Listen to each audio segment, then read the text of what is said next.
All right, guys, let's talk about step one in braking mechanics for inside and outside heel hook.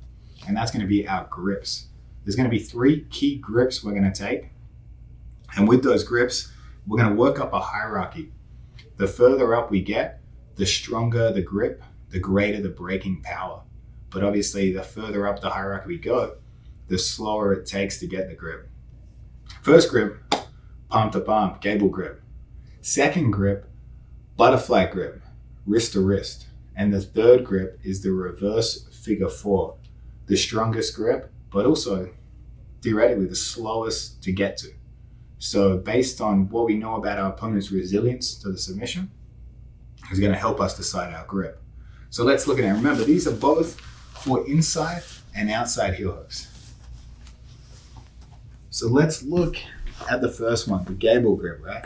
Gable grip is just going to be basically a palm to palm. The palm to palm is going to be with that heel just below our thumb here on the catch, and we're going to have a palm to palm Gable grip here with the thumb of the hand around the heel hook pointing to you.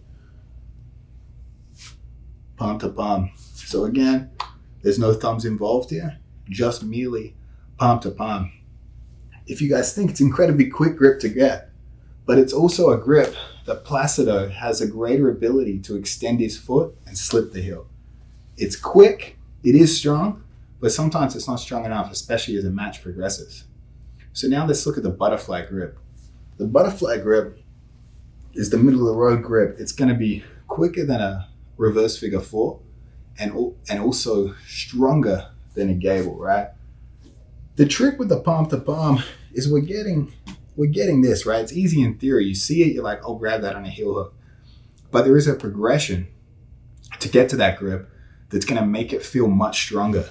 If I just had our starting position, this false grip here, and I just grab the butterfly grip, it's going to be strong, but it's not going to be ideal in this situation. We want to create a bit of leverage here. We want to create a platform and build into it, right? So when we have our false grip, I keep the secondary hand facing towards Placido. So I dive it in and connect the wrist. And then from here, we leverage our thumb up so we can connect wrist to wrist, right? So we build it up and we get that secure grip. So again, I don't dive with both palms pointing in different directions. We've got our false.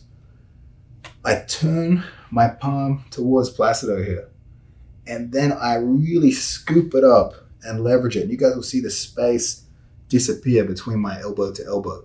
That's significantly stronger than if I dove like this. So again, we got our tension.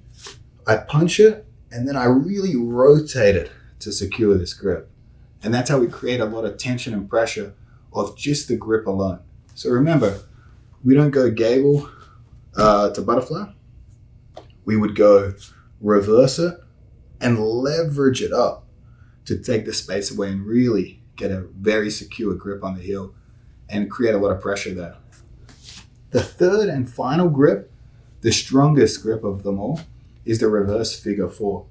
For the reverse figure 4, again, I don't lose this false grip, right? We want to keep the heel in place. I don't want to just let go and start diving and we lose everything.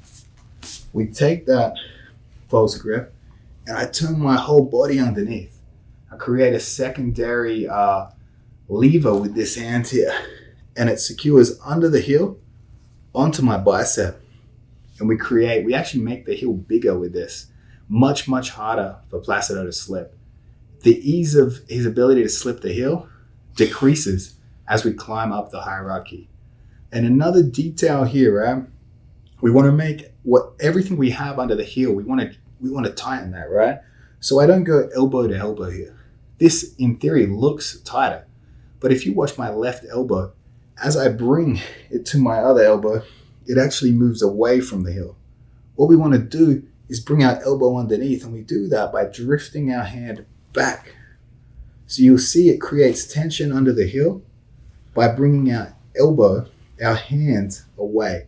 When we go elbow to elbow here, it's pretty tight, but it's going to be significantly weaker when we bring that elbow away.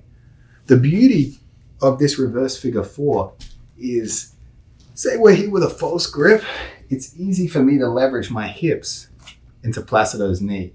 But let's say Placido was up on this knee and his hips were above mine here. It's going to be much harder now for me to apply torque into his knee. This is where the reverse figure four is king, is when Placido's hips are higher off the ground than mine. So we create that lever, we turn our hand out, and we can much easier, like when Placido's hips are high, it's harder for me to leverage my hips into him. But with a reverse figure four, it's typically strong enough that we can use just our upper body to get the break rather than our lower half as well. And again, these grips are true for both inside and outside. I do the same thing, right? So again, going back to the Vinny match, I was forced to do a reverse figure four. We're talking about strong, flexible ankles and knee on my opponent Vinny. So we had to go for the strongest grip. So again, we've got Gable for the inside. We've got our leveraged butterfly. So not just a regular butterfly grip. I don't just grab it, we leverage it. So I push my palm towards Placido and then build it back up. Significantly stronger than a typical butterfly grip. And then third of all, for the most dangerous, flexible opponent, is this reverse figure four. So we dive our hand underneath the heel without letting go of the heel. We secure our bicep with our thumb involved. And instead of elbow to elbow, pull that hand away. And as we pull that hand away, our elbow is going to come under his heel and create more pressure underneath. So again, if you guys were to practice this on the spot, and this is something I do sometimes before matches to really keep it in my head, keep the memory strong. Palm to palm, butterfly, but again, we don't transfer like that. We turn the palm away and leverage it before we secure it. And then of course, reverse figure four grip, the strongest grip, the easiest grip to break someone's leg with.